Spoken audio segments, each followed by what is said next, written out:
so it didn't really matter. But yeah, it's like you said. I mean, and the thing is, so you can see images of Oxlade Chamberlain saying like it was me, Yeah. I did the handball, and the ref wouldn't. And there's rumors too that the ref was like the ref said to him. Theo, I know who touched the ball, so calling him Theo Walcott, Oh my which is gosh. another player of a similar complexion, but completely different out of the play. He's actually injured; he's not even in the game. So it was just that ref. Oh man, I think he's going to be in League Two the rest of his life. It was a shame. Arsenal got trounced. Chelsea. Mourinho was more than happy to rub it in their faces too. It was awesome. And it was also Arsene Wenger's 1,000th game. Yeah, too. that's a shame, right? It was a big deal. That was a shame. But I actually managed to watch the whole of Liverpool Cardiff, which Why?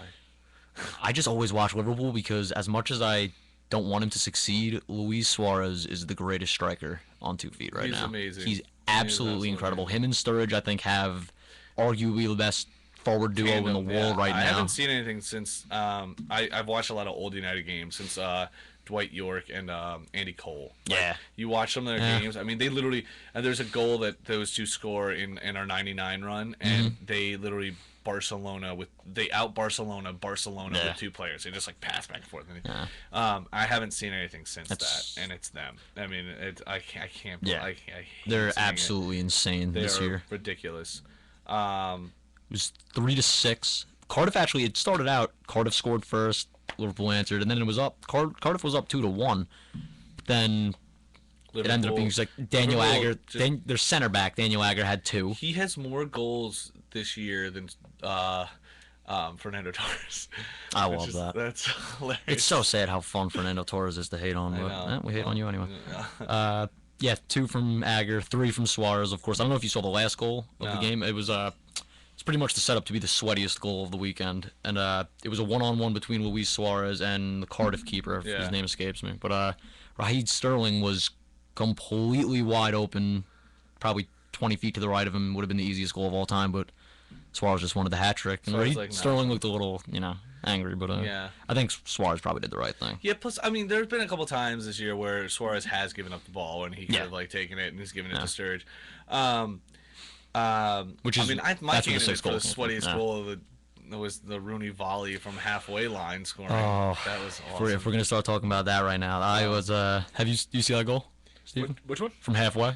Oh no, I haven't seen it. Is it like Rooney? It was in the 7th minute of the game. Yeah, Wayne Rooney's like going up for it's like this header, and he like lets the ball bounce, and he turns around. It's at half field. He turns around and on the volley, like volleys the ball, and it goes in the goal. He scores from halfway. Yeah. It's pretty. He catches the keeper the too goal far is out. the goal. Yeah, I mean, it's not like empty net goal in like the NHL. Yeah. But yeah, so I mean, good performance from us this weekend, I would say. Yeah.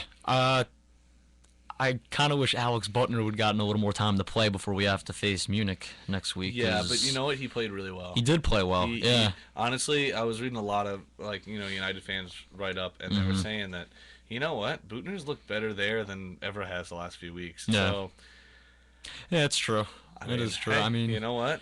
I think either of them facing Arjen Robben is going to be a problem, but yeah, I mean, and then the other side, and you got Ribéry against Raphael, and I love Raphael, but man, he's an emotional player, and he's gonna dive in if he starts getting beat, man. And I'm worried about it. I don't want that to happen. Another red card in the Champions League to send us off. Great, yeah, the last thing we need. But I think I'm strangely happy that we drew Munich because I didn't think we really had such a great chance in the Champions League this year anyway. Yeah. But like we're not expected to win, obviously. I don't think most teams are expected to beat Munich, but I think we're playing in Munich first, right? I believe. Yeah, we worked that out. Where we're I guess this is because they're from the Bundesliga and like they don't have enough points ranking because technically we're a better ranked team than them. I don't know how that's hilarious. I mean, it has to do with like over the last 5 years, and so or I don't know what it is, but they got we get this home game second. So I mean, who knows what it's going to be like at that point? And we can't do what we did at Olympiacos and hope that we would. That was a miracle. So we'll see. Do you think that game kept Moyes' job? If he lost that, you think they would have looked for a replacement? There were sources saying that it actually wasn't going to matter. He's going to stay through the summer, which I hope he does. Like they should give him a year. He needs a full year, and he needs like a summer where he's not like transferring in and like getting adjusted, so he can actually buy players. Yeah, if he buys a whole bunch of players and they're just terrible buys and or they just don't work out for the team, then yeah, we gotta axe him. But I say give him a shot, and he seems, you know, like they show videos of him, like of them in the training ground. There's no one, they're not like sulking and they don't look upset. They actually look happy playing with him. So we'll see. I think they've honestly just chalked it off to like, yeah, it's just one of those years, and like let's just hope that we don't turn into a Liverpool situation where we like, you know, we're mid-table for a few years, and that would be terrible. But one quick thing: did you watch the Classico this weekend? I did. It was a ridiculous. It was a pretty crazy game. Yeah, it was pretty much what you expected. I like Madrid a lot, so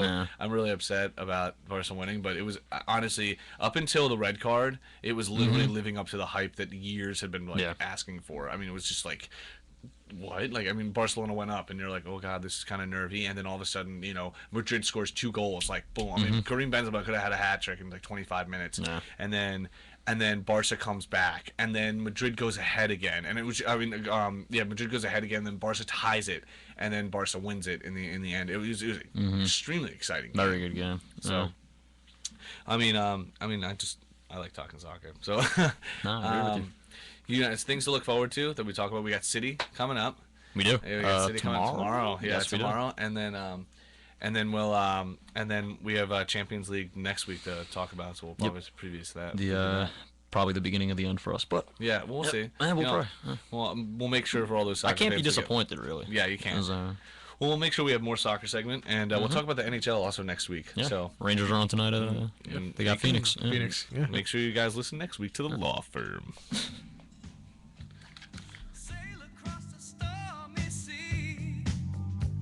If that's what it takes me, baby, to show